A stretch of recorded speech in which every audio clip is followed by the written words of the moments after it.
नमस्कार दोस्तों, मेरा नाम है राहुल और आप देख रहे हैं एडुनगर। इस वीडियो में हम देखेंगे कि मॉरिशस में एक शिप के कारण जो ऑयल स्प्लिट हुआ है उसके क्या कारण थे और इसके कारण मॉरिशस पर क्या असर पड़ा है। साथ ही इस वीडियो में देखेंगे कि इंडिया ने मॉरिशस की हेल्प के लिए क्या अभी असिस्टेंस भेजी है, उसका मतलब क्या है। So let's start.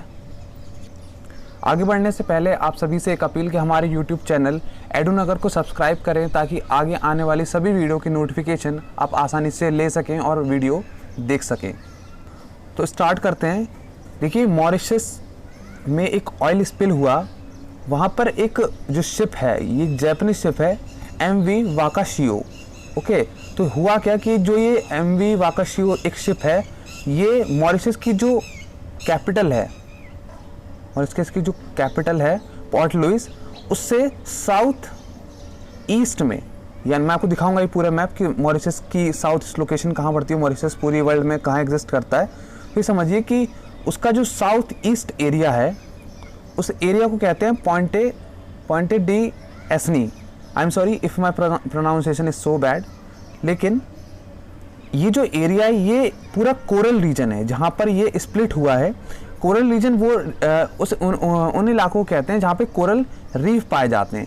अब कोरल रीफ क्या है कि ये एक इम्पॉर्टेंट फैक्टर है पूरी मरीन लाइफ के, कि जहाँ पर कोरल रीफ स्टार्ट हो जाती ग्रो होना, वहाँ पर अपने आप जो पूरा साइकिल है मरीन का, यानी कि फ़िश, एल्गी और जितने बड़े मैमल्स हैं उन सभी का वहाँ आना स्टार्ट हो जाता धीरे धीरे। ओके, तो हुआ क्या कि जो जापानीज शिप है MV वाकाशियो, ये मॉरिशस के तट से बिल्कुल पास में उसके जो कम पानी की जो इलाका होता है ओशन का, वहाँ पर कुछ दिनों तक ठहर गई, यानी कि 25 जुलाई के समथिंग वहाँ पर ठहर गई, क्योंकि ये वहाँ पर फंस गई थी। ओके, जो नीचे जो दबा हुआ इलाका था वहाँ पर फंस गई। अब फंसने के कारण हुआ क्या कि किसी ने स्टार्टिंग में इस पर ध्यान नहीं दिया, लेकिन धीरे धीरे इस शिप ने वहाँ पे ऑयल स्पिल स्टार्ट कर दिया। इस ऑयल स्पिल के कारण हुआ क्या, वैसे ये जो पूरा शिप था, आप इस वीडियो में देखते हैं सैटेलाइट इमेज है एक ये।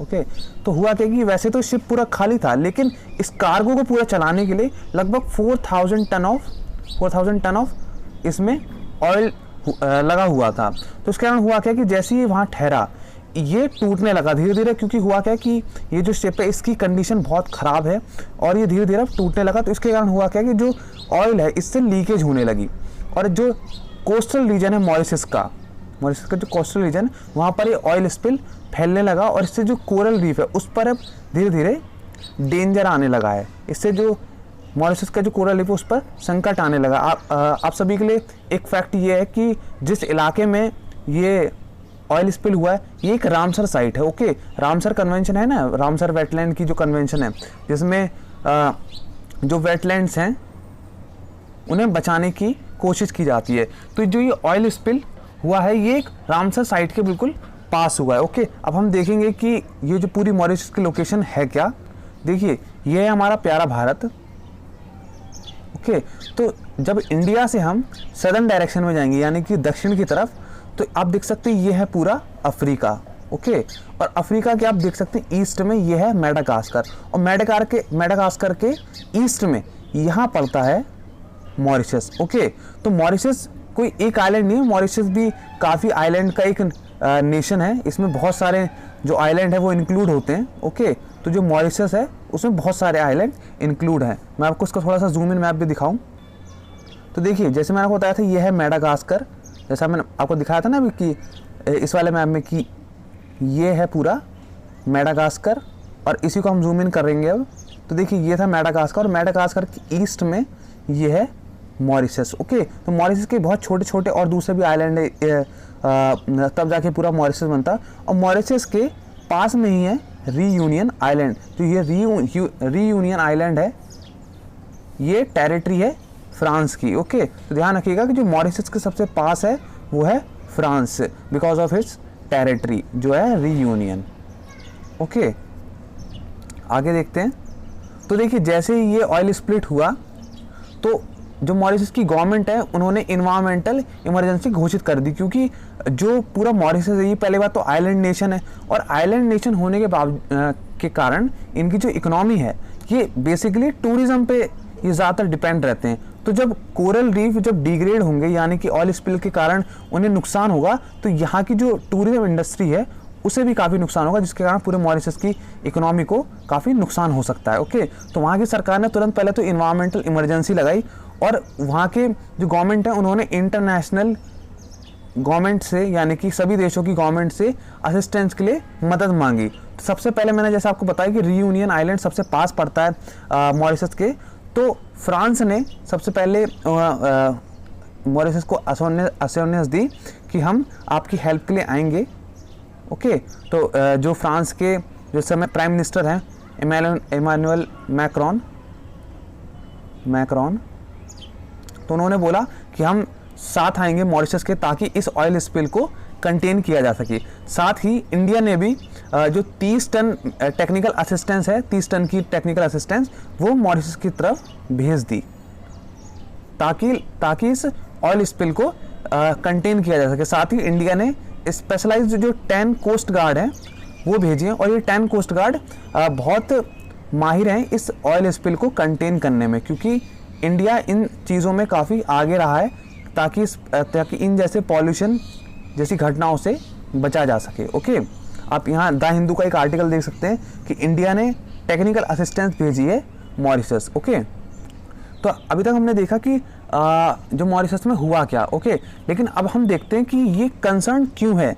चाहे ये एक छोटा सा नेशन है, चाहे जो ये स्पिल हुआ है ये छोटी दायरे में है, लेकिन ये कंसर्न क्यों है। तो देखिए, सबसे पहली बात है कि दुनिया के जो सभी देश हैं, खासकर यूनाइटेड नेशन जैसे जो फोरम है वो भी इन्वायरमेंट को बहुत लाइटली लेते हैं। इससे ये पता चलता है कि जो ऑयल स्पिल हुआ है वर्ल्ड मीडिया इसे ज़्यादा कवरेज नहीं दे रही है अभी भी। तो इसका मतलब ये समझ में आता है कि इन्वायरमेंटल जो कंसर्न है उसको जो वर्ल्ड लेवल के जो कंट्रीज़ हैं उन्हें बहुत लाइटली लेते हैं। ओके, साथ ही ये जो ऑयल स्पिल होते हैं, ओके, या जो पॉल्यूशन होता है इसके कारण जो कोरल रीफ्स होते हैं इन्हें सबसे ज़्यादा हार्म पहुंचता है और सबसे पहले इन्हीं को हार्म पहुंचता है। तो कोरल रीफ जैसे जैसे हार्म होना स्टार्ट होते हैं तो वैसे ही जो मरीन जो लाइफ है वो डिग्रेड होना स्टार्ट कर देती है। ओके, वो डिग्रेड होना स्टार्ट करती है। इसके कारण जो पूरा इकोसिस्टम है पूरा जो मरीन का वो पूरा डगमगा जाता है। इसके कारण धीरे धीरे हम देखेंगे कि सी से लेकर जो लैंड यानी कि इंसानों पर भी धीरे धीरे असर आना स्टार्ट होगा, क्योंकि धीरे धीरे जैसे ही मरीन पे असर पड़ेगा वैसे ही इंसानों पर असर धीरे धीरे हमें दिखाई देने लगेगा। ओके, और इसी तरीके के एग्जाम्पल हमने कुछ महीने पहले देखा था कि रशिया में भी एक ऑयल स्पिल हो गया था। वहाँ की एक जो फैक्ट्री है उससे हुआ क्या कि वहाँ से एक नदी में लाखों टन का जो ऑयल था वो लीक हो गया था। तो रशिया को अभी भी कई साल लगेंगे इस ऑयल स्पिल को कंटेन करने के लिए। तो दुनिया में हम देख रहे हैं कि इन्वायरमेंटल जो प्रॉब्लम्स हैं उनको बहुत लाइटली लिया जा रहा है, यानी कि जो बड़े नेशंस भी हैं जिनकी ज़्यादा जिम्मेदारी है कि इन्वायरमेंटल जो इश्यूज हैं उनको वो ढंग से कंसर्न करें। ओके, उनको थोड़ी सी इम्पोर्टेंस दें, वो भी इसको बहुत लाइटली लेते हैं। और खासकर हमारे जो रूल्स एंड रेगुलेशंस हैं उनमें भी बहुत ज़्यादा ढिलाई देखने को मिलती है। खासकर हमने देखा जब लेबनान का जो ब्लास्ट हुआ, देखिए लेबनान का ब्लास्ट और मॉरिशस के जो ऑयल स्पिल है इसमें एक चीज़ बहुत कॉमन है कि दोनों में ही शिप का रोल है। लेबनान में जो ब्लास्ट हुआ वो इसलिए हुआ क्योंकि वहाँ अमोनियम नाइट्रेट का जो स्टॉक था उसको काफ़ी सालों तक रखा रहा था। ठीक है, वो भी शिप में था, उस शिप को एक यार्ड के पास रख लिया गया था और बाद में उसका कुछ किया नहीं गया।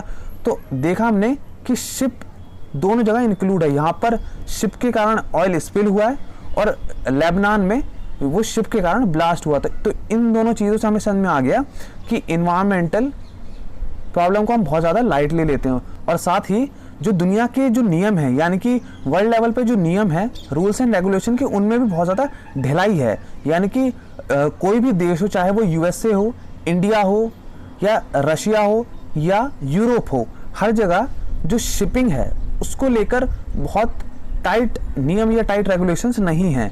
और इसके कारण होता क्या है कि जो शिपिंग ओनर्स होते हैं वो अपना प्रॉफिट बढ़ाने के लिए क्या करते हैं कि अपने टैक्स को बचाने के लिए अपने जो रजिस्ट्रेशन है वो किसी थर्ड कंट्री में जाके अपना करवाते हैं। ओके, ताकि उनको टैक्स से छूट मिल सके। एग्जाम्पल के लिए जो ये ऑयल स्प्लिट हुआ है, ओके, आप इस फोटो में देखिए, जो ये ऑयल स्प्लिट हुआ है ये टोटली जो इसके लिए कंसर्न थी वो जापान की एक कंपनी जिम्मेदार होनी चाहिए थी। लेकिन इस जापान की कंपनी ने क्या करा कि जापान की कंपनी ने इन्होंने अपना रजिस्ट्रेशन जो है वो पनामा में करवाया था। ओके, तो हम देखते हैं कि जो पनामा है ये पनामा साउथ अमेरिका और नॉर्थ अमेरिका के बिल्कुल बीचों बीच पड़ता है, बिल्कुल छोटा सा एक नेशन है। ओके, तो जो शिपिंग ओनर वो क्या करते हैं, ये अपना प्रॉफिट बढ़ाने के लिए जो छोटे नेशन है, खासकर जो टैक्स हेवन है, क्योंकि वहाँ आसानी से रजिस्ट्रेशन हो जाता है और दुनिया के दूसरे देशों में उनको आसानी हो जाती है अपना कार्गो पहुँचाने में। ओके, तो टैक्स से बचने के लिए ये बहुत लूज क्वालिटी के शिप इस्तेमाल करते हैं जो बिल्कुल टूटने की कगार पर होते हैं और उनसे खतरा रहता है कि इससे इन्वायरमेंटल डिग्रेडेशन आसानी से हो सकता है। ओके, तो ये किसी एक देश की दिक्कत नहीं है, ये दुनिया के सभी देशों की दिक्कत है और खासकर जिस तरीके से ये जो घटनाएं बढ़ रही हैं। ओके, वीडियो को एंड करने से पहले मैं आपको सभी ज्योग्राफिकल लोकेशन दोबारा से दिखा दूं। तो देखिए जो घटना थी ये जापान के एक शिप की थी जो यहाँ पर मॉरिशस में जाके ऑयल स्प्लिट हुआ है। ओके, तो यहाँ पे मॉरिशस जो शिप था वो रजिस्टर्ड था पनामा में। ओके, तो देखिए जापान की कंपनी रजिस्टर्ड थी पनामा में और ऑयल स्पिल हुआ है यहाँ। तो अभी भी ये हमें नहीं पता है कि इससे जो पूरी घटना हुई है इसकी भरपाई कौन करेगा, क्या पनामा करेगा या जापान करेगा। ओके, तो ये भी एक बहुत बड़ा कंसर्न है। और ये है रशिया जहाँ पे हमने दूसरे स्पिल की बात करी। ओके, और यहाँ पड़ता है लेबनान। तो ये दुनिया की कुछ ऐसी घटना है जिसने जो लोगों को मजबूर कर रही है इन्वायरमेंटल के तहत जो कानून है उनको सख्ती से बनाया जाए और उनको लागू किया जाए। आप सभी से एक सवाल, आप सभी को ये बताना है कि मॉरिशस की कैपिटल क्या है। ओके, और वहाँ की करेंसी क्या है। दो चीज़ें बतानी है, कैपिटल और करेंसी। ओके, आई होप कि आपको वीडियो पूरी समझ में आई हो। अगर आपको कोई भी क्वायरी लगे तो कमेंट बॉक्स में ज़रूर बताएं ताकि हम आपकी क्वायरी को दूर कर सकें। Thank you.